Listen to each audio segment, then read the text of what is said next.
নবদ্বীপের ভূমিপুত্র অল্প কিছুদিন আগে উনি প্রয়াত হয়েছে। আন্তর্জাতিক খ্যাতি সম্পন্ন নাট্যকার, পরিচালক এবং অভিনেতা রতন জিয়া। তার প্রতি শ্রদ্ধা জানিয়ে আমরা আজকে নাটক শুরু করব। তৎসব আমাদের নবদ্বীপের প্রখ্যাত পরিচালক, অভিনেতা শ্রী বিমল কিশোর মহাশয়ের প্রতিও আজকের প্রতি শ্রদ্ধা জানিয়ে আমরা আজকে নাটক শুরু করব। 1975 সালে পথ চলা শুরু করে নবদ্বীপ কমিউনিটি থিয়েটার। 1985 পথ চলা শুরু করে নবদ্বীপ প্রতিমাস। একটার বয়স প্রায় 50 বছর হলো, আরেকটি দলের বয়স 40 বছর। 2015 সালে আমরা দুটি দল একত্রে শুরু করি আমাদের এই ধ্রুপদী প্রয়াস। 2015 আমাদের নিবেদন কবিগুরু রবীন্দ্রনাথের কালজয়ী নাটক বিসর্জন। এরপর 2018 আমরা আমাদের সাথে উপস্থাপনা করি সূত্র রচিত নাটক মৃচ্ছকবি। আর আজকে আমরা আপনাদের সঙ্গে উপস্থাপন করব মুদ্রা নাটক। নমস্কার, আপনারা সকলে মোবাইলে একটু অফ রাখবেন এই অনুরোধ রইল, এবং বাচ্চাকেও থাকলে একটু যেন অবশ্যই এই অনুরোধ রইল। আমরা শুরু করবো কিছুক্ষণের মধ্যে।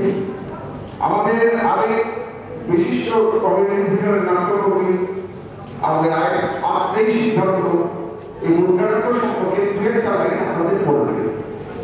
নমস্কার। চন্দ্রগুপ্ত মৌর্য মগধের সম্রাট, কিন্তু নগদের অত্যন্ত বুদ্ধিমান প্রধানমন্ত্রী রাক্ষস চন্দ্রগুপ্তকে হত্যার চক্রান্তে মগ্ন ছিলেন। মলয়কেতু সহ আরো কিছু চন্দ্রগুপ্ত বিরোধী রাজা রাক্ষসকে সহায়তা করেছিলেন। এমন অবস্থায় ক্ষুরধার বুদ্ধি সম্পন্ন মুখ্যমন্ত্রী চাণক্য কি কৌশলে ওই প্রধানমন্ত্রী রাক্ষসকে বশে এনে চন্দ্রগুপ্তের প্রধানমন্ত্রীর পদে প্রতিষ্ঠিত করেন, সেটাই আজকের নাটকের প্রতিপাদ্য। এটি 2 ঘন্টা 40 মিনিটের একটি পূর্ণাঙ্গ ধ্রুপদী নাটক। 1 ঘন্টা 30 মিনিটের পর 10 মিনিটের বিরতি দিয়ে পুনরায় শেষাংশ অভিনীত হবে। অভিনয় চলাকালীন অনুগ্রহ করে আপনাদের মোবাইল ফোনটি নিশ্চুপ অবস্থায় রাখবেন। আপনাদের শুভেচ্ছা নিয়ে শুরু হতে চলেছে নবদ্বীপ কমিউনিটি থিয়েটার ও নবদ্বীপ প্রতিমাস প্রযোজিত নাটক মুদ্রা রাক্ষস।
জিজ্ঞাসা করলেন, তোমার মাথায় ঠাঁই নিয়েছে ওই ভাগ্যবতীটিকে?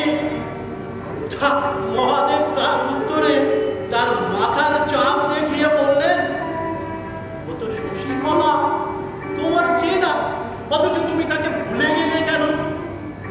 পার্বতী তার উত্তরে বললেন, আমি চাঁদের কথা বলছি না, আমি বলছি তোমার জটায় মুখ লুকিয়ে রয়েছে। কে ওই নারী? এর উত্তরে মহাদেব কি বলেছিলেন তা আমাদের জানা নেই।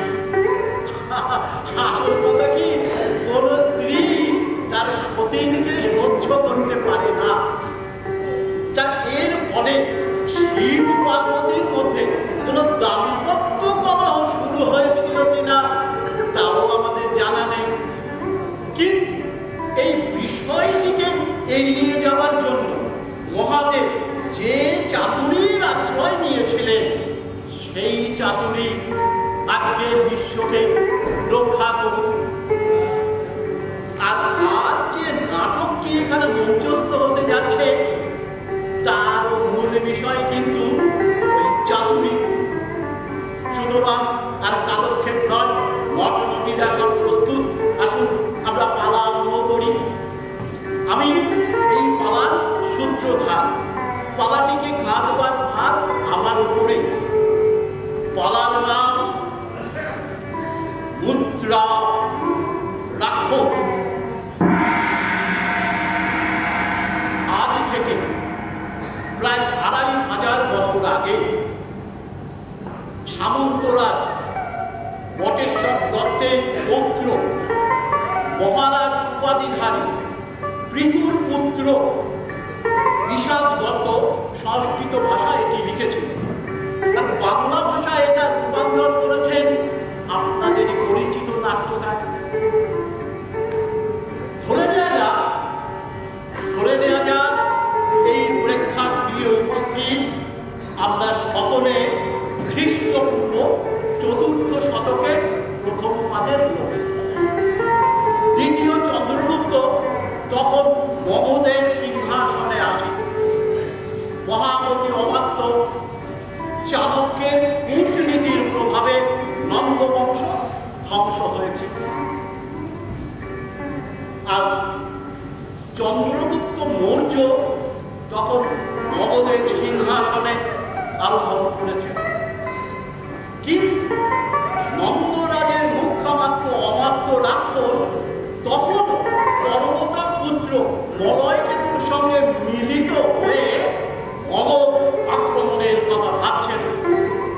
সুতরাং তাকে নিবৃত্ত করতে না পারলে তো চাণক্যের শান্তি হচ্ছে না।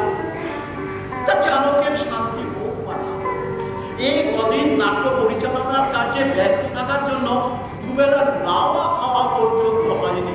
এখন পেটে দুটো না দিলেই আর কিছু চলছে না। যাই কিছু খেয়ে আসি। ওই তো আমার বাড়ি, যাই।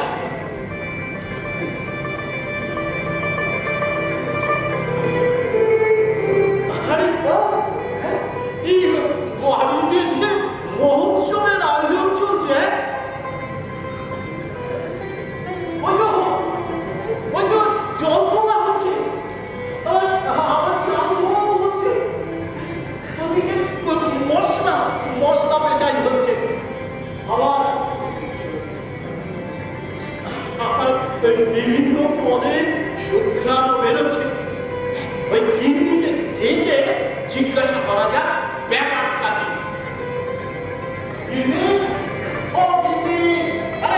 এদিকে এসো তো। হ্যাঁ, এসো এসো। আর গুণবতী অর্ধাঙ্গিনী, আমার সর্বকার্যের পরামর্শ দায়িত্ব। হ্যাঁ, এসো। আমি এসেছি, কি করতে হবে আদেশ করুন। না, আজ আর কোনো কাজের কথা না। আচ্ছা বলো তো, তুমি কি কোনো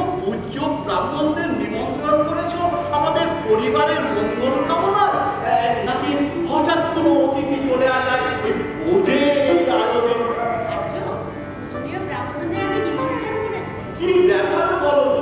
আর যে চন্দ্রগ্রহণ। চন্দ্রগ্রহণ? এ কথাটা তোমায় কে বললো? দেখো, নগরবাসীরাই তো বলা বলে দেখছিলে। আছে 64টা যার অঙ্গ, সেই জ্যোতিষশাস্ত্র শিখে আমি একবারে অনেক পরিশ্রম করেছি।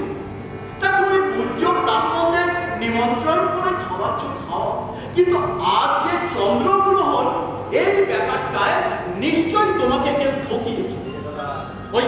ওই চন্দ্রের মণ্ডল সবে পূর্ণ হতে যাচ্ছে, কিন্তু ক্রূর গ্রহ কেতু তাকে বলপূর্বক গ্রাস করতে চাইছে।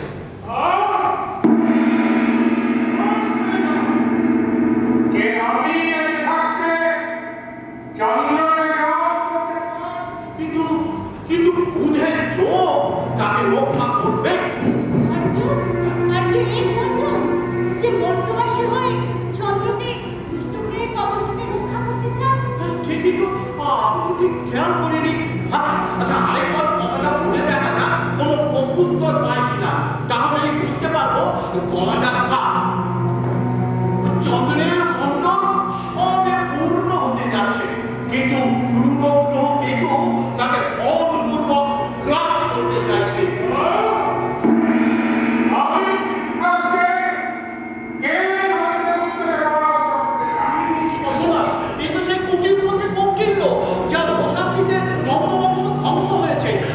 চন্দ্রের গ্রাস কথাটা শুনে মিল থাকায় মনে করেছে কোন শত্রু চন্দ্রগুপ্তকে আক্রমণ করতে চাইছে। সেই ক্রোধের প্রধানিত হয়ে চালক এদিকে আসছে। এই চলো চলো, আমরা পালাই, চলো চলো চলো চলো।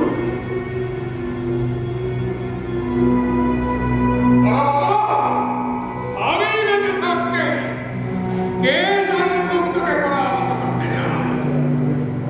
দেখো, নন্দপুর বনের কাছে দাবানল হয়ে জ্বলে উঠেছে যে আমার ক্রোধ, সেই ক্রোধকে উপেক্ষা করে কে অচিরে জমালয়ে যেতে চায়। সে কি তার নিজের এবং প্রতিপক্ষের শক্তির পার্থক্য বুঝতে পারে না? হ্যাঁ,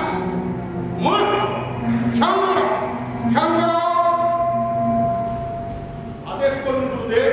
আমি বলতে চাই, আসুন প্রস্তুত করে দে, আপনি উপবেশন করুন। বৎস, কাজের প্রতি অত্যন্ত মনোযোগী আমাকে কিঞ্চিত দৃঢ় করেছে, নয়তো উপাধ্যায়ের প্রকৃতি কিন্তু এটা নয়। তুমি যাও, বাইরে অপেক্ষা করো। যথাজ্ঞা। কথাটা কিভাবে চারিদিকে চাউর হয়ে গেছে যে নন্দবংশের বিনাশে রুদ্ধ রাক্ষস পর্বতার পুত্র মলয়কে সাথে নিয়ে তাকে রাজ্য দেওয়ার প্রতিশ্রুতি দিয়ে সন্ধি করেছে। আর মলয়কেতু বিশাল ম্লেচ্ছ বাহিনীকে সাথে নিয়ে বিশালকে আক্রমণ করার চক্রান্ত করছে। যে আমি নন্দ বংশকে ধ্বংস করেছি, ইদানিং এ ব্যাপারটা রটে গেলেও ঠিক সামলাতে পারব।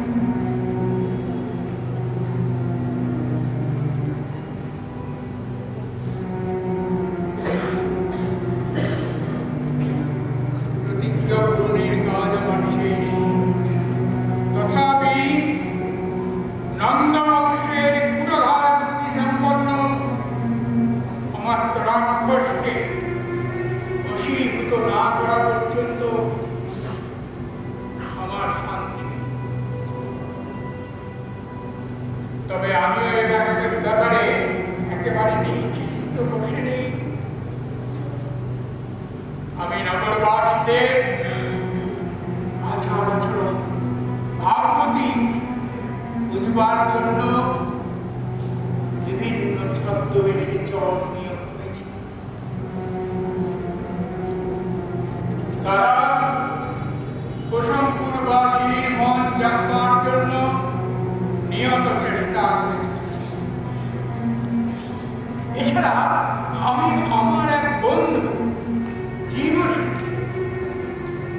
তাকে এখানে আনিয়ে রেখেছি মুন্ডিত মস্তক ভিক্ষুর বেশে।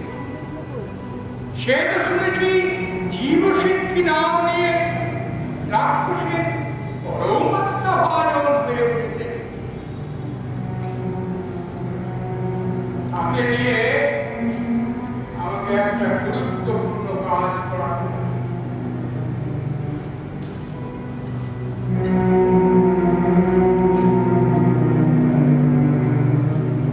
জমের পায়ে নমস্কার, ও ভাই পায়ে নমস্কার। এই পৃথিবীতে জম ছাড়ার ভয়ে আছে গলকার। জমের পায়ে নমস্কার, ও ভাই পায়ে নমস্কার। হাসছেন কেন ও গোসাই? বলি হাসছেন কেন? দেখেছেন জম দেবতার ছবি? কি হলো, ভয়ে মুখ শুকিয়ে গেল? বাবা, জমের নাম শুনলে সকলেরই ভয়ে মুখ শুকিয়ে যায়। আর সেই জন্যই তো সকলে আজ থেকে জমের পুজো করুক।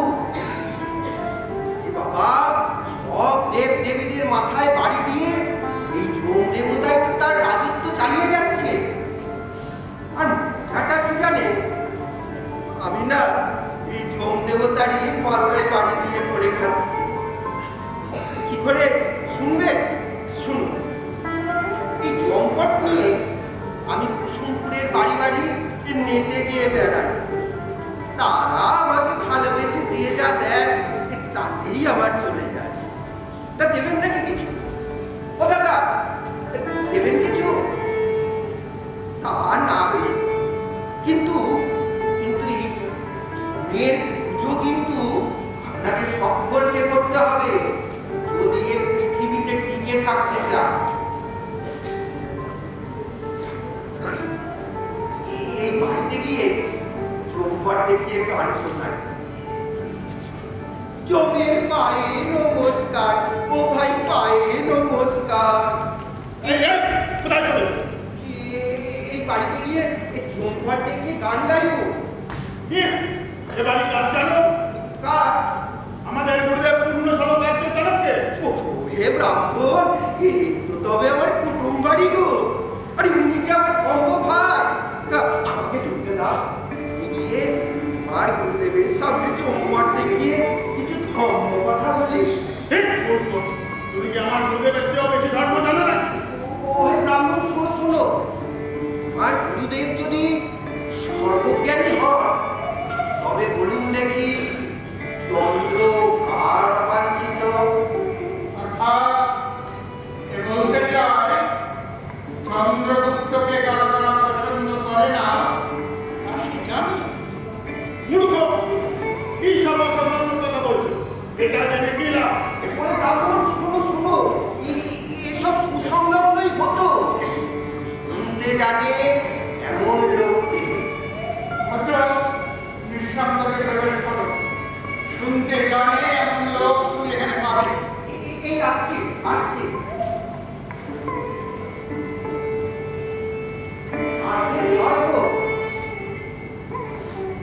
কিন্তু নিপুণা, এটাই আমি ছদ্মবেশে নগরবাসীদের আচার আচরণ জানবার জন্য এসেছিলাম। ভদ্র, সারদা, উপবেশন করো। আজকে যা আদেশ।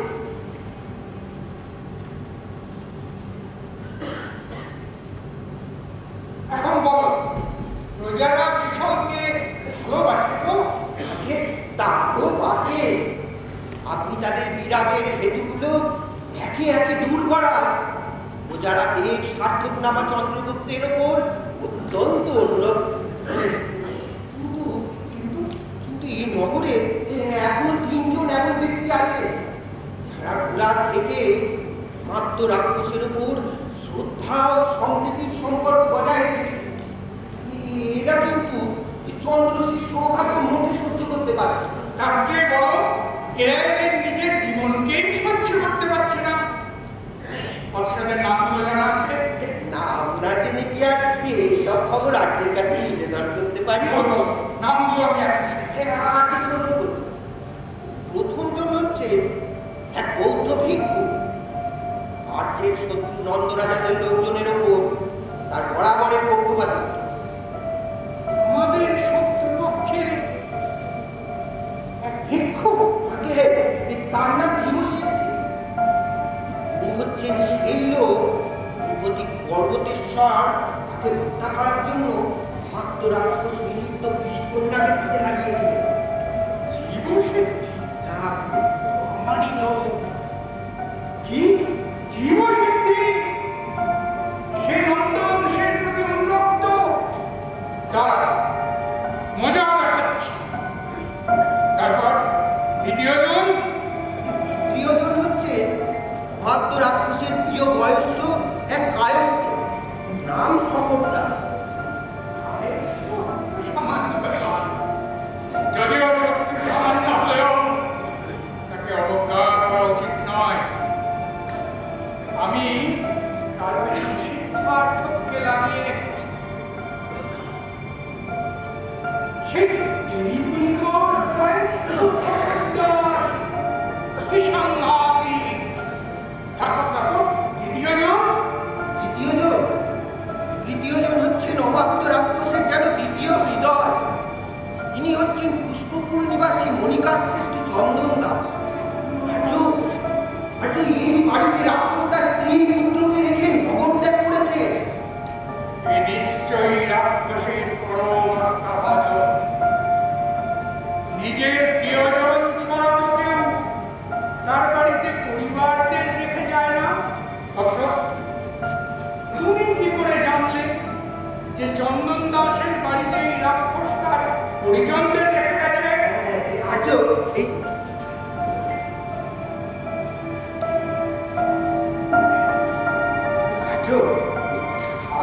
আংটি দেখলে আপনি সব বুঝতে পারবেন।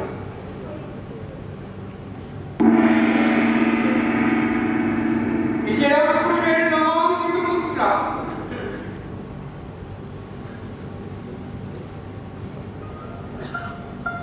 বলা যায় রাক্ষস আমার আঙুলের প্রেমে পড়েছে।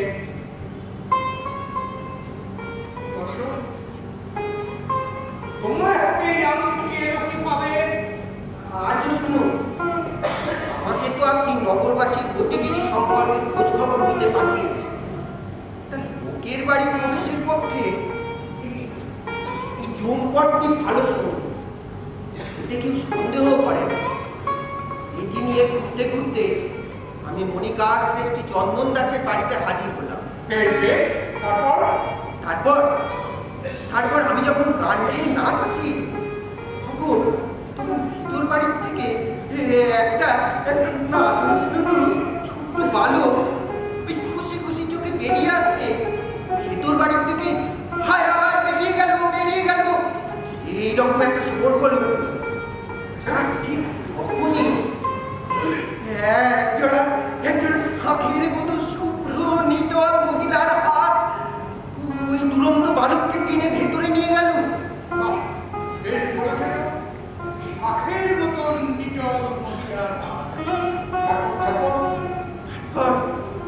তারপর ওই কোমরে কাকুলতা দিয়ে ওই দুরন্ত বালককে আটকানোর ব্যস্ততায় তার হাতের আঙুল থেকে তার অজ্ঞাত সারি ওই পুরুষের মাপের আংটিটি খুলে গড়াতে আমার পায়ের কাছে এসে নিশ্চল হলো।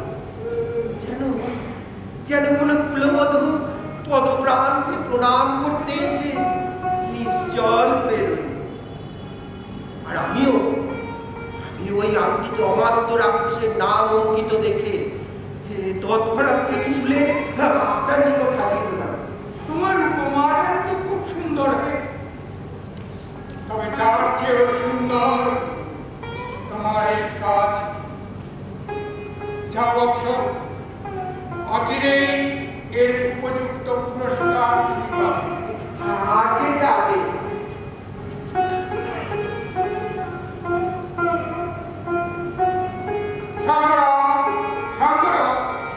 আদেশ লেখার সামগ্রী নিয়ে এসো।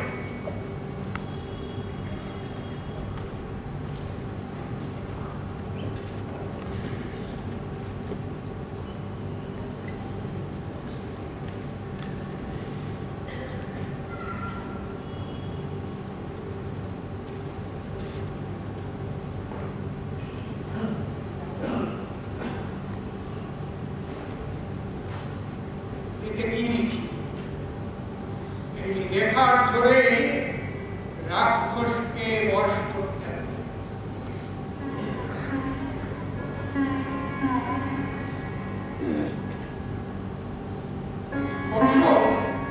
ক্ষত্রিয় ব্রাহ্মণরা যত্ন করে লিখলেও হাতের লেখা খুব সুন্দর। তুমি বরং এক কাজ করো, তুমি সিদ্ধার্থকের কাছে চলে যাও, তাকে বলবে এইখানে যা লেখা আছে সেই রকমই একটা পত্রের রচনা। পত্রের কোনো শিরোনাম থাকবে, কারণ এর বক্তব্য একজন আরেকজনকে বলবে। আর শোনো, বলো না চাণক্য চিঠিটা মিলিয়ে দিচ্ছে। যাও।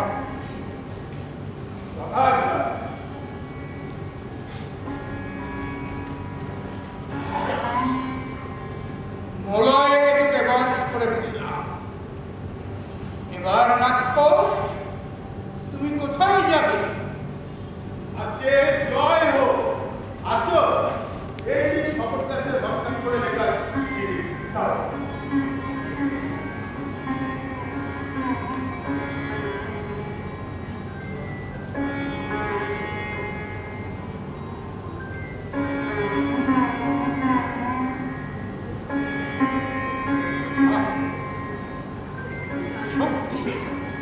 তাকিয়ে দেখাও মতো হাতের সরল লোকেদের হাতের লেখাও কত সুন্দর। তুমি এই আংটিকে দিয়ে এখানে ছাড়।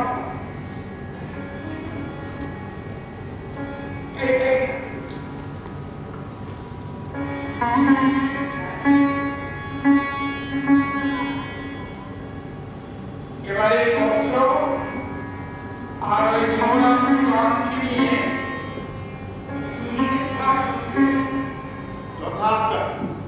সিদ্ধার্থ এই চিঠিটি আর মুদ্রা নিয়ে অর্থভূমিতে চলে যাবে। সেখানে রাগত ভাবে ডানচোখ কুঁচকে ঘাতকদের সংকেতটা বোঝাবে। তারা সঙ্গে সঙ্গে ভয়ে পালিয়ে যাবে। এ কথা তাদের আগেই জানানো আছে। তখন শপথ দাসকে বদ্ধভূমি থেকে মুক্ত করে সোজা রাক্ষসের কাছে চলে যাবে। বন্ধুর প্রাণ রক্ষায় খুশি হয়ে রাক্ষস যদি কোনো উপঢৌকন দেয়, সে যেন সানন্দেই গ্রহণ করে। কিছুদিন তাকে রাক্ষসের ওখানে থাকতে হবে। তারপর শত্রুরা যখন কুসুমপুরের কাছে এসে পড়বে, তখন সেই দরকারি কাজ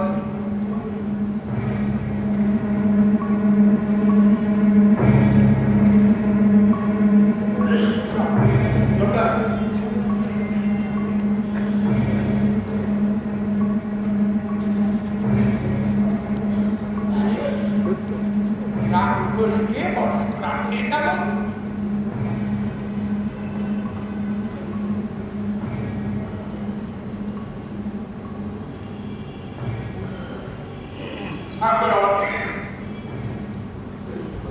আদেশ করুন গুরুদেব।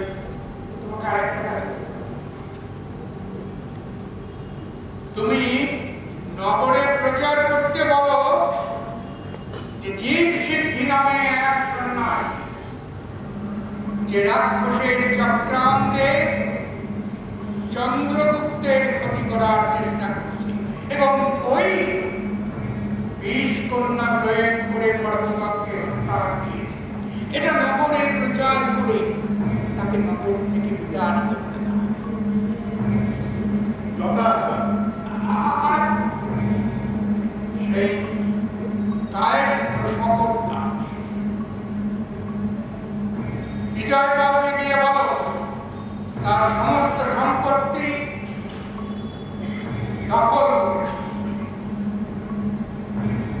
বন্দি করে কারাগারে তার পরিবারকে নিয়োগ করো। আর শপথ দাসকে বদ্ধ রুমিতে শুয়ে চাপানোর জন্য নিয়ে আচ্ছা শপথ দাস কিন্তু গুরুদেব এই কিছুক্ষণ আগে তুমি আমাদের এই পত্র লিখে দিলেন। কৌতূহল প্রকাশ করো না বৎস। রাজনীতিতে কৌতূহল প্রকাশ করা অত্যন্ত যথার্থ, আমি এখনই তাকে উপস্থিত করছি। শ্রেষ্ঠী চন্দন দাস, দেখি তুমি কত বড় বন্ধু বৎস। আর চাণক্যের হাত থেকে তোমার নিস্তার।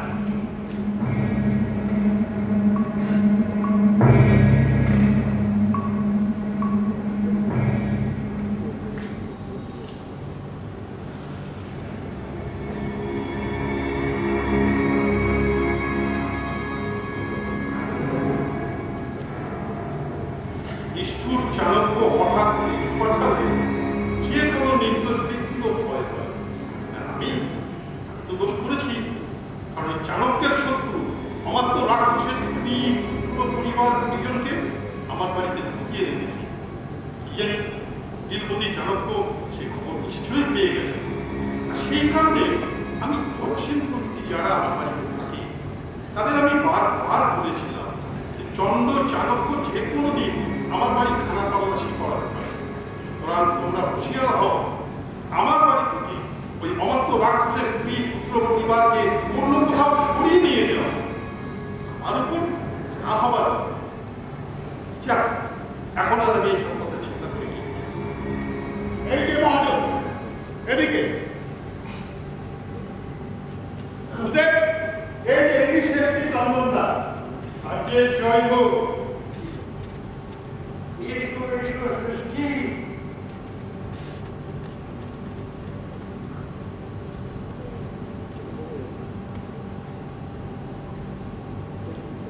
আসলে উপবেশন করো। আর যদি জানেন না যে অনুচিত মর্যাদা অপমানের থেকেও বেশি কষ্টদায়ক, এই মাটি আমার যোগ্য স্থান, আমি এখানেই বসি। না না না না, এমন বলো না। এর সম্মান তোমার প্রাপ্য। তুমি আসলেই বসো। নিশ্চয়ই কিছু মতলব রেখেছে। ঠিক আছে, আর যে আদেশ।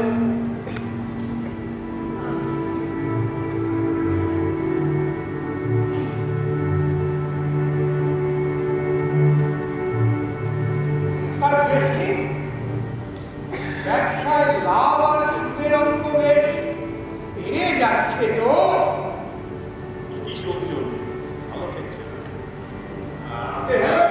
আর যে অনুগ্রহে ব্যবসাপত্র নির্বিঘ্নেই চলছে। বেশ বেশ। চন্দ্রগুপ্তের দোষগুলো আগের রাজাদের গুণাবলী স্মরণ করিয়ে দিচ্ছে না তো? এ কথা শোনাও বা চন্দ্রশ্রীকে পেয়ে প্রজারা খুবই আনন্দিত। শরতের নির্মল আকাশে পূর্ণিমার চাঁদ উঠলে যেমন আনন্দ হয়, ঠিক তেমনি। তাহলে প্রীত প্রজাদের কাছ থেকে রাজা তার প্রীতিকর কিছু চাইতেই পারেন। নিশ্চয়ই, আগে আদেশ করুন। আমার কাছ থেকে আপনি কত মুদ্রা চান? মণিকার তো শুধু মুদ্রাই হয়ে সৃষ্টি। এটা চন্দ্রগুপ্তের রাজত্ব, ওই নন্দদের নয়। নন্দদের মুদ্রার প্রতি আসক্তি ছিল বটে, কিন্তু চন্দ্রগুপ্তের ঈপ্সিত হচ্ছে প্রজাদের শুভেচ্ছা। আচ্ছা, অনুগৃহীত হল। শ্রেষ্ঠী, তোমার তো জিজ্ঞাসা করা উচিত ছিল যে সেই প্রীতির প্রকাশ কিভাবে সম্ভব। আদেশ করুন। সংক্ষেপে বলতে গেলে প্রজারা তার বিরুদ্ধাচরণ না করলেই সেটা সম্ভব। আচ্ছা, কি এমন হতভাগ্য যাকে রাজার বিরুদ্ধাচারী বলে মনে করেন? কেন? তুমি তো তাদের একজন। ছি ছি, এর পাপ প্রসঙ্গ শোনাও যায় না। তৃণ হয়ে অগ্নির সঙ্গে বিরোধ। হ্যাঁ, তুমি যেটুকু ক্ষমতা সেটুকুই পারবে। শ্রেষ্ঠী চন্দন দাস, তুমি রাক্ষসের পরিবারকে তোমার বাড়িতে লুকিয়ে রেখেছ। এটা সম্পূর্ণ ভুল কথা। প্রকৃত ঘটনা না জেনেই কেউ আজ এমন সংবাদ জানিয়েছে।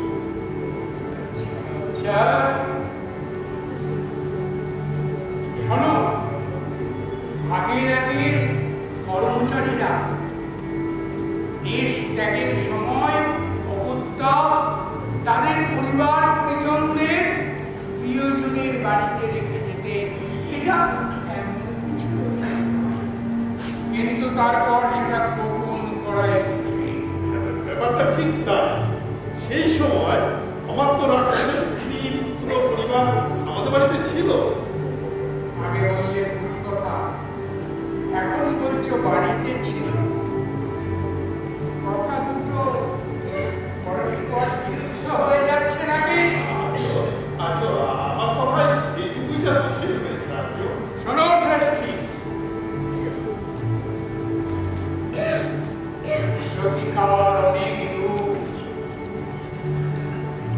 সুতরাং ভয় পেও না। রাক্ষসের পরিজনদের আমাদের কাছে সমর্পণ করো আর সুখে শান্তিতে বসবাস করো। আমি যে বললাম আমার বাড়িতে রাক্ষসের পরিবার পরিজন ছিল, তারপরে এখন কোথায় গেল? আমি জানি না। জানো না? তা জানবে কেন? শোনো শ্রেষ্ঠী, নন্দ বংশকে যেমন ভাবে ধ্বংস করেছিল চাণক্য, সেই রকম রাক্ষস চন্দ্রগুপ্তের বিপদ ঘটাবে, এটা যেন মনেও ভেবো না। বড় বড় কথাগুলো কাজের সঙ্গে ঠিক মিলে যাচ্ছে।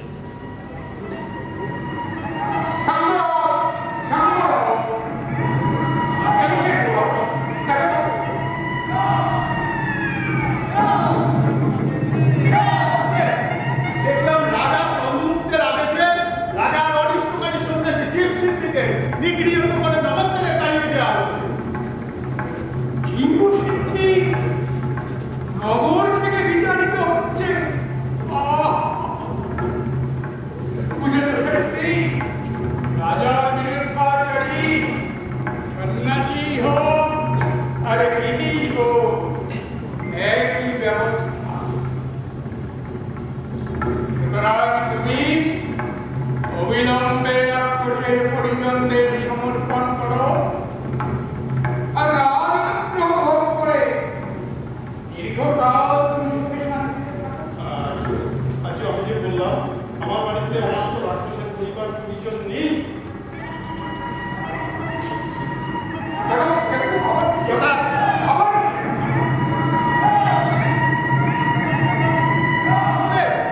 দেখলাম এবার রাজার অনিষ্টকারী কায়স্থ শপথদাস একে শুনে চড়ানোর জন্য ঢোল পিটিয়ে নিয়ে যাওয়া হচ্ছে। শপথদাস তাকে শুলে চড়ানোর জন্য নিয়ে যাওয়া হচ্ছে। এখনো ভালো করে ভেবে দেখো, তুমি রাক্ষসের পরিজনদের সমর্পণ করো, করে তোমার স্ত্রী যাতে বিধবা হয় সেই ব্যবস্থা করো। আমাকে আমার তো রাক্ষসের স্ত্রী পুত্র পরিবার পরিজন আমার বাড়িতে থাকলেও আমি এই মুহূর্তে তাদেরকে কখনোই সমর্পণ করতাম না।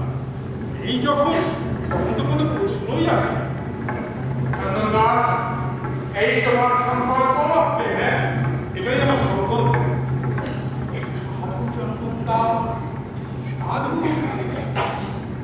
এই পৃথিবীতে নিজের স্বার্থ বিসর্জন দিয়ে পরের জন্য যারা ভাবে, এইরকম সেবক পাওয়া সত্যি দুর্লভ। ধন্য ধন্য চন্দন দাস। চন্দন দাস, এই তোমার সিদ্ধান্ত? এটাই আমার সিদ্ধান্ত। রক্ষাদষ্ট করি এখনই টেক করে রাজরোষটাকে। আর্য তৈরি আছে, আপনার যা অভিরুচি তাই করুন। সামনা, তুমি অবিলম্বে বিজয় প্রাপ্তি দিও। একে বেঁধে এখনই বদ্ধ মহিনে নিয়ে যাও। গুরুদেব যা আদেশ। এই যে বাবু, চলুন। আচ্ছা দাঁড়াও, তুমি বড় এক কাজ করো, দুগুড়ো পক্ষে বলো যে সমস্ত সম্পত্তি বাজেয়াপ্ত করে এর স্ত্রী পুত্র সমেত সকলকে কারাগারে নিক্ষেপ করুন। আমি বৃষলকে ঘটনাটা জানাই। বৃষল নিজেই শ্রেষ্ঠী পান করতে আদেশ দেবেন। যা আদেশ দিলে ওই চল রাজ্য আমি আসছি।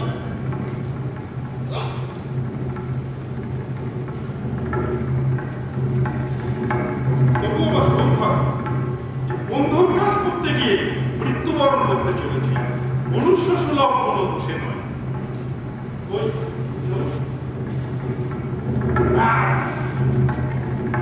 রাক্ষসকে পেয়ে গেছি, কারণ রাক্ষসের প্রাণ রক্ষায় তার এই বন্ধু যেমন নিজের প্রাণের মায়া করছে না, সেই রকম রাক্ষস নিশ্চয়ই এর প্রাণ বাঁচাতে নিজের প্রাণের মায়া করবে না।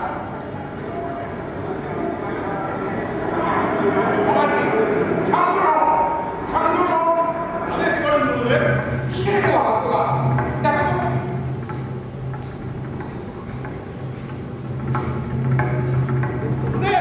সর্বনাশ হয়েছে। এই মাত্র সর্বদাসকে বধ করার মুহূর্তে সিদ্ধার্থ ঘাতকদের ভয় দেখিয়ে সর্বদাসকে নিয়ে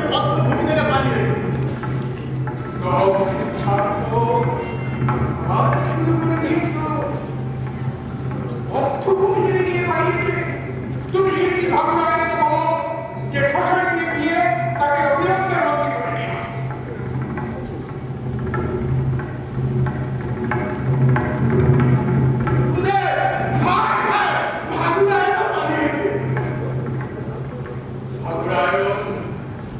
তোমার কার্য সিদ্ধি হোক। তুমি বিজয় তার শ্মশানে গিয়ে ভাগুরায়ণ সহ সিদ্ধার্থকে বন্দী করে নিয়ে আসো। যথার্থ।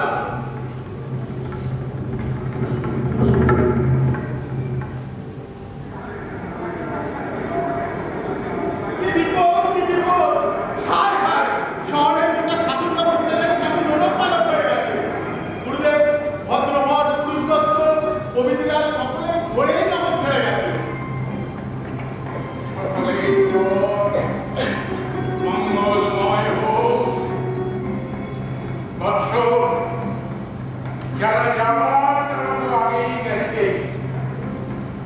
যারা এখনো আছে তারাও যাওয়ার জন্য উঠে পড়ে লাগুক। কেবল শত্রু নিধনে সক্ষম আমার এই বুদ্ধি যেন আমাকে ত্যাগ না করে।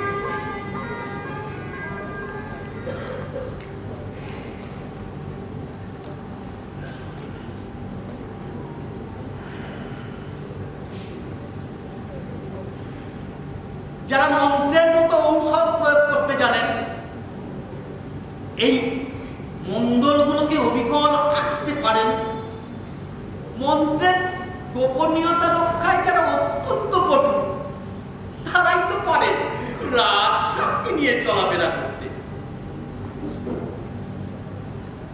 আগে আপনি কি জিজ্ঞাসা করছেন?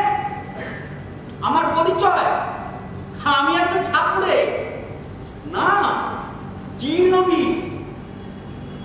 কি বললেন?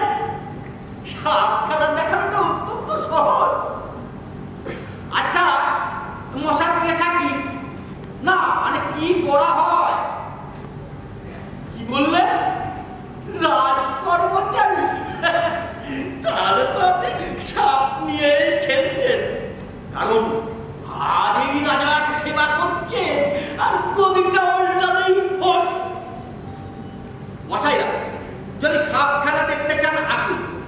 এই বাড়িতে সাপ খেলা।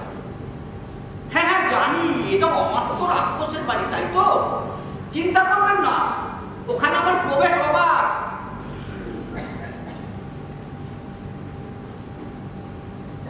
আরে দরজাটা বন্ধ যে। হোক, সেই কুসুমপুর থেকে আসছি, শরীরটা বড়ই ক্লান্ত, একটু না হয় জিরিয়েই নি।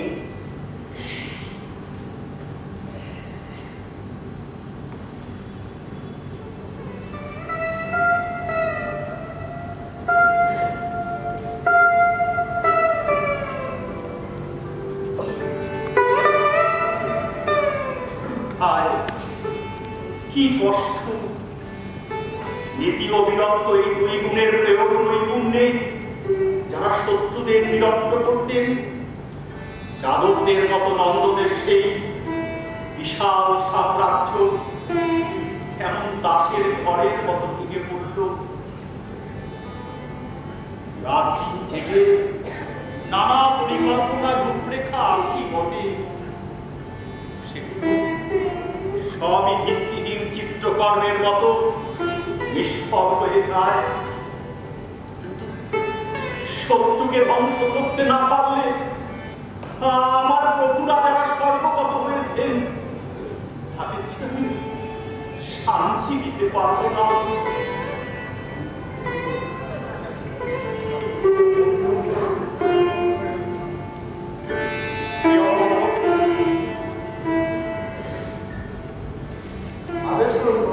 দেখো তো সাক্ষাৎ প্রার্থী কারা কারা রয়েছে।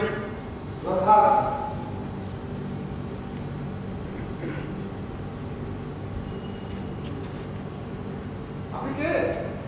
আপনি তো আমার রাক্ষসের সাথে দেখা করতে চান? আমার তো বলছে আমি একজন সাপুরে, আমার নাম চিরবি, আমি অমাত্যকে সাপ খেলা দেখাবো বলে এসেছি। অপেক্ষা করুন, আমি জিজ্ঞাসা করে আসি।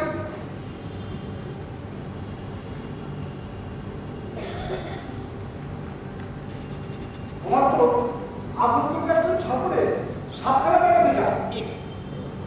প্রথমেই সর্বদর্শক? না না প্রিয়ঙ্গদ, সাপ দেখার শখ আমার এই মুহূর্তে নেই। তুমি বরং ওকে কিছু পারিতোষিক দিয়ে বিদে করো। যথা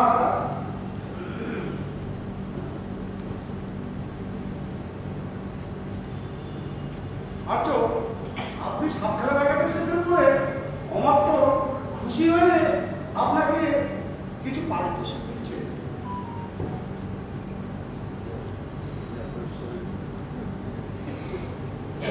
তবে বিশেষ ব্যস্ত থাকায় উনি এখন সাপ খেলা দেখতে পাচ্ছেন না। তোকে বলুন, আমি একজন শুধু সাপুরেই নই, একজন প্রাকৃত কবিও।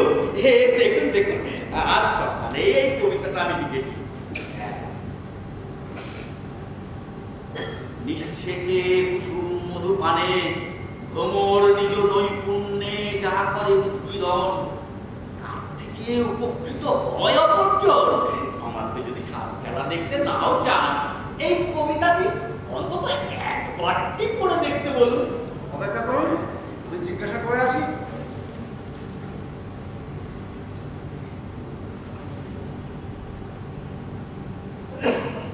আমার তো এটি গ্রহণ করুন।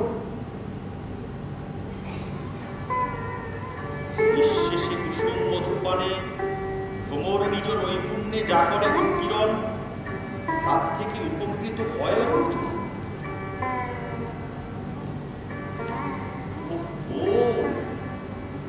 কবিতাটার অর্থ হচ্ছে, কুসুমপুরের বৃত্তান্ত আমি জানি, যা আপনার অত্যন্ত কাজে লাগবে। নানান কাজের চাপে মনের অবসর নেই, তারপরেও চরের সংখ্যা এতই বেড়ে গেছে, ও নিশ্চয়ই রাত। হ্যাঁ, ওর উপরেই তো আমি কুসুমপুরের বৃত্তান্ত জানার ভার দিয়েছিলাম।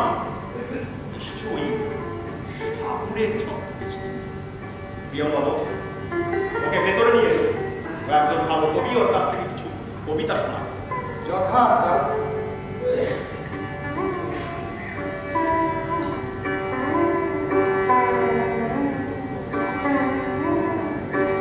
আর্য, আমার তো আপনাকে ডাকছে।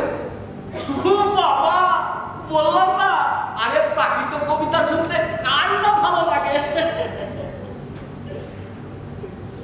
ঠিকই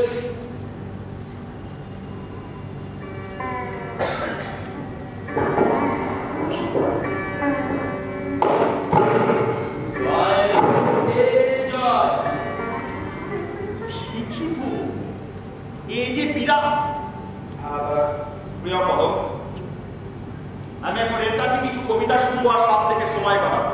তুমি অন্য পরিজনদের ভেতরে যেতে বলো আর তুমিও বাইরে অপেক্ষা করো। যথার্থ। এসো এসো বিরাট। আহা, প্রভুর সেবকদের কি অবস্থাই না হয়েছে। না না, দুঃখ করবেন না প্রভু, সেদিন আর বেশি দূরে নেই যখন আপনার অঙ্গদোলা আবার সেই আগের অবস্থাতেই ফিরে আসবে। বড় বড় কুসুমপুরের বৃত্তান্ত বলো। মাত্র কুসুমপুরের বৃত্তান্ত বিস্তীর্ণ, তাই কোথা থেকে শুরু করবো ভাবছি। আচ্ছা, চন্দ্রগুপ্তকে হত্যার জন্য আমি যাদের পাঠিয়েছিলাম, চন্দ্রগুপ্ত নগর প্রবেশের পর তারা কে কে কি কি করলো সবিস্তারে জানতে চাই। বেশ, তবে শুনুন। আমার তো এর পর্যন্ত আপনি জানেন যে চন্দ্রগুপ্ত সৈন্যবাহিনী কুসুমপুর অবরোধ করলে আপনারই তৎপরতায় দেব সর্বার্থ সিদ্ধি সুতঙ্গ পথে চন্দ্রগুপ্তকে জানান। এরপর আপনি চন্দ্রগুপ্তকে হত্যা করার জন্য যে বিস্ফোরণা পাঠিয়েছিলেন, চাণক্যর নির্দেশে তাকে অর্ধেক রাজ্যের দাবিদার পর্বতেশ্বরের শিবিরে পাঠানো হয় এবং তার ফলে পর্বতেশ্বর নিহত হয়। কি বলছো কি? দেখো, অর্জুনকে হত্যা করবে বলে কর্ণ যেমন অমোঘ একাগ্নি অস্ত্র শক্তিকে সযত্নে লুকিয়ে রেখেছিল, আমিও তেমনই এক পুরুষ খাতিনি বিস্ফোরণা সযত্নে লুকিয়ে রেখেছিলাম শত্রুবর্গের জন্য। কৃষ্ণের চক্রান্তে যেমন সেই অমোঘ একাগ্নি অস্ত্র শক্তি হিড়িম্বা পুত্র ঘটোৎকচকে হত্যা করল, তেমনি ওই কূট চাণক্যের চালে ভরত রাজ্যের দাবিদার পর্বতের স্বর নিরত হলো। হায় অদৃষ্ট! তারপর পিতার মৃত্যুতে ভয়ে প্রলয় কেতু শিবির ছেড়ে পালিয়ে গেলেন। তখন চাণক্য পর্বতকের ভাই বৈরচককে বুঝিয়ে সুঝিয়ে অর্ধেক রাজ্য দেওয়ার প্রতিশ্রুতি দিয়ে ঘোষণা করলেন, আজ মধ্যরাত্রে মহারাজ চন্দ্রগুপ্ত নগরে প্রবেশ করবে এবং সূত্রধারকে ডেকে নগর সাজানোর আদেশ দেওয়া হবে। সূত্রধারের প্রধান দারুবাবা তিনি জানালেন আগেই তিনি নগরের তোরণ সজ্জিত রেখেছেন। এই কথা শুনে চাণক্য খুশিভাব দেখিয়ে অচিরেই তার উপযুক্ত পুরস্কার মিলবে বলে জানিয়ে দিলেন। আচ্ছা, চাণক্যের খুশির ভাব কি কারণে? দারুবর্মার চক্রান্তে কি চাণক্য অনুমান করতে পেরেছে? আর কেনই বা না পারবে? প্রভুর প্রতি ভক্তির আদি সবচেয়ে আদেশ পাওয়া পর্যন্ত অপেক্ষা না করে দারুবর্মার কর্ম তৎপরতা ধূর্ত চাণক্যের দৃষ্টি নিয়ে যাবে, তা কখনোই সম্ভব নয়। বেশ, তারপর শুভ লগ্নে পর্বতকের ভাই বৈরচক আর চন্দ্রগুপ্তকে দুটি সিংহাসনে বসিয়ে চাণক্য প্রতিশ্রুতি মতো রাজ্যটাকে সমান বিভাগে ভাগ। পূর্ব প্রতিশ্রুতি রক্ষা করে চাণক্য পর্বতকের ভাই বৈরচককে অর্ধেক রাজত্ব দিয়ে দিলেন। হ্যাঁ, দিয়ে দিলেন।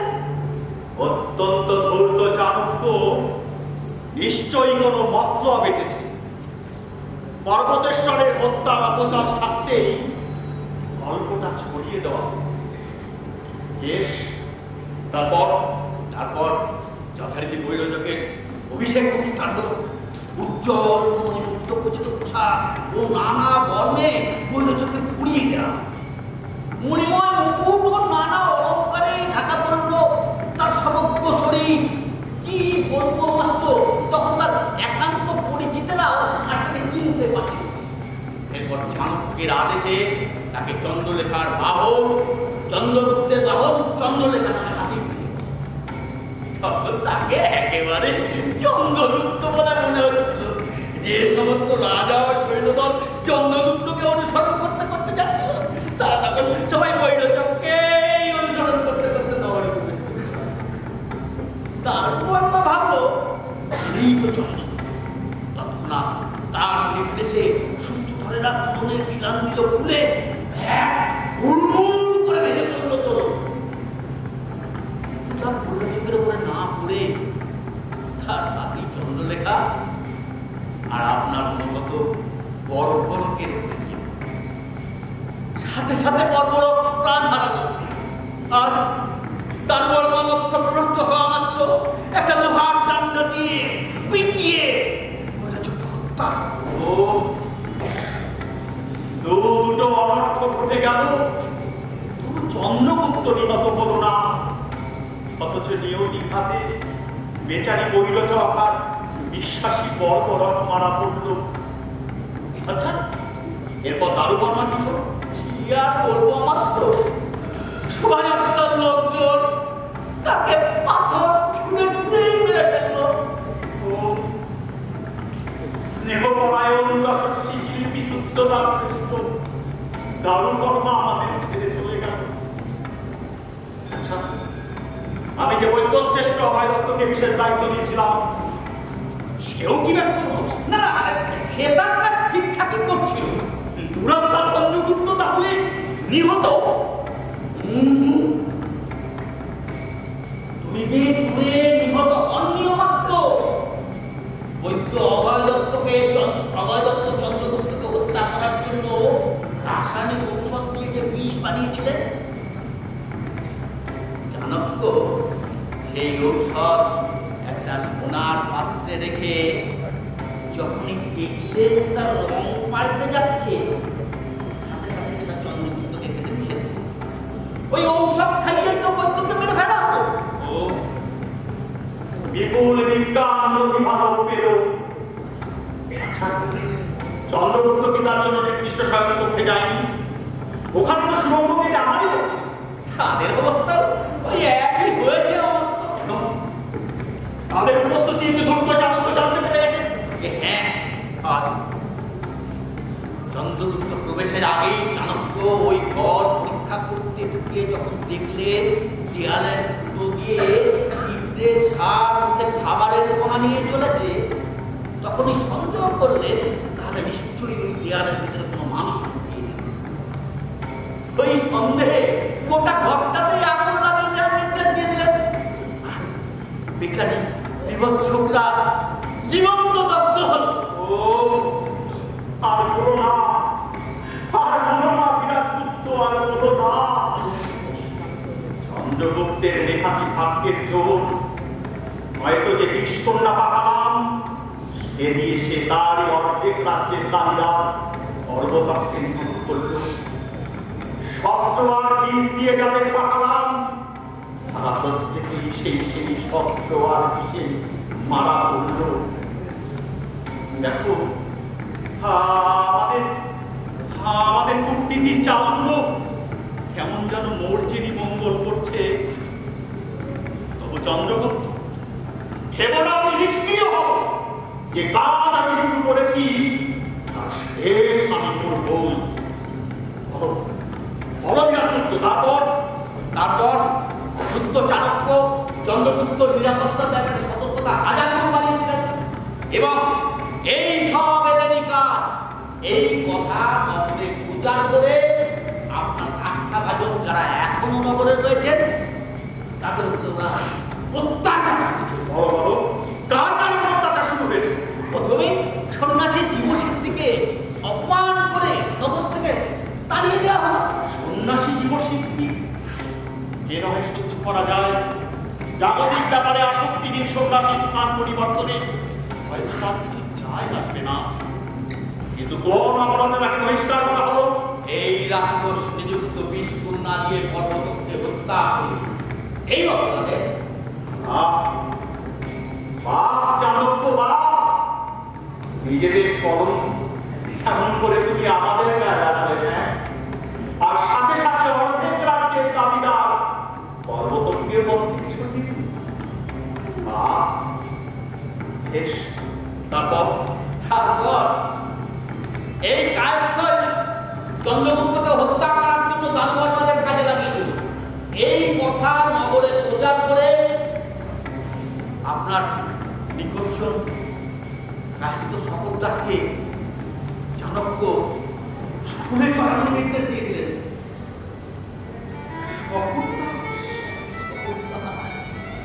বন্ধু শপথ দাস,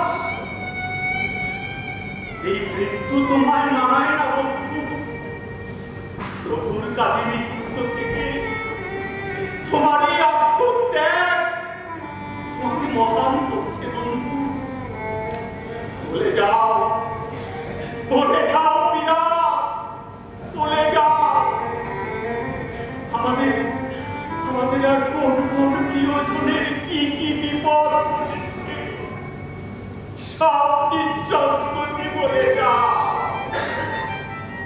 আমি সব কিছু শুনতে প্রস্তুত।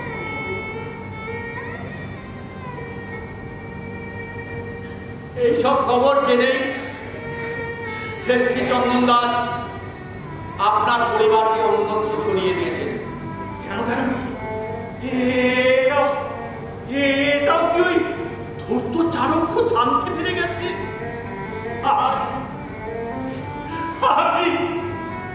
আমি সর্বত্র সব করবেন না, আমার তো সব করবেন না। চাণক্য বারবার আদেশ দেওয়া সত্ত্বেও শ্রেষ্ঠী যখন আপনার পরিবারকে তার হাতে তুলে দিলেন না, তখন ভীষণ রেগে চন্দন চাণক্য হত্যা করেনি তো? না, হত্যা করেনি। শ্রেষ্ঠীর সমস্ত সম্পত্তি বাজেয়াপ্ত করে স্ত্রী পুত্র সহ কারাগারে নিক্ষেপ করেছে। চন্দন দাস, বন্ধু চন্দন দাস কারাগারে? সাধু চন্দন দাস, সাধু। বন্ধুত্বের এই দর্শন সত্যি আজি বিরল। আমাকে জয় হোক। আজ শপথ দাস, জানি শপথ দাস। শপথ দাস তোর ওরা আপনার সাক্ষাৎ প্রার্থী। শপথ দাস সাক্ষাৎ প্রার্থী। বিরাট ভক্ত কি সত্যি? আমি তো ঠিক বুঝতে পারছি না। আমি তো সেরকম জেনেই আপনাকে সংবাদটা দিতে এসেছিলাম। তুমি ওর বিস্তারের ব্যবস্থা করো, আমি সাক্ষাৎই সব জেনে নেব। বিরাট, এবারে জানাও আমাদের ভেদ রীতিগুলো ঠিকঠাক কাজ করছে তো? আগে করছে তো বটে, ভালো করতে শুরু করে দিয়েছে। তবে দেখার পর থেকে চন্দ্রগুপ্ত চাণক্যের উপর রুষ্ট হয়েছে। আর চাণক্য তার উৎকট আত্মগরিমায় কিছুতেই যেন চন্দ্রগুপ্তকে সহ্য করতে পারছে না। নানাভাবে তার আদেশ অমান্য করেছে। আর এর ফলে চন্দ্রগুপ্তর মতপাত্র ক্রমশ বেড়েই সময় বিরাট, তুমি এই ঠাকুরের ছদ্মবেশে আমার কুসুমপুর যাও। ওখানে বৈজ্ঞানিকের ছদ্মবেশে আমাদের স্তরতলস হয়েছে। আমার নাম করে তাকে বলবে, যখনই চাণক্য চন্দ্রগুপ্তের আড্ডা ভঙ্গ করবে, তখন চন্দ্রগুপ্তের উত্তেজনা যাতে পারে সেই রকম শ্লোক রচনা করে চন্দ্রগুপ্তের স্তুতি করবে। আর এর ফল কি হচ্ছে ধর্মকের মাধ্যমে আমাকে জানা। আমাদের নামে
চন্দন দাসের জীবন রক্ষা করা আমার আসল কর্তব্য।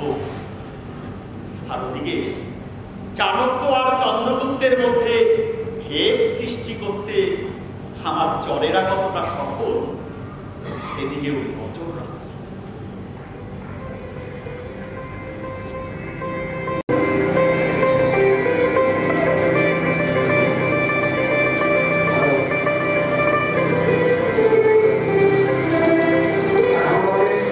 দর্শকের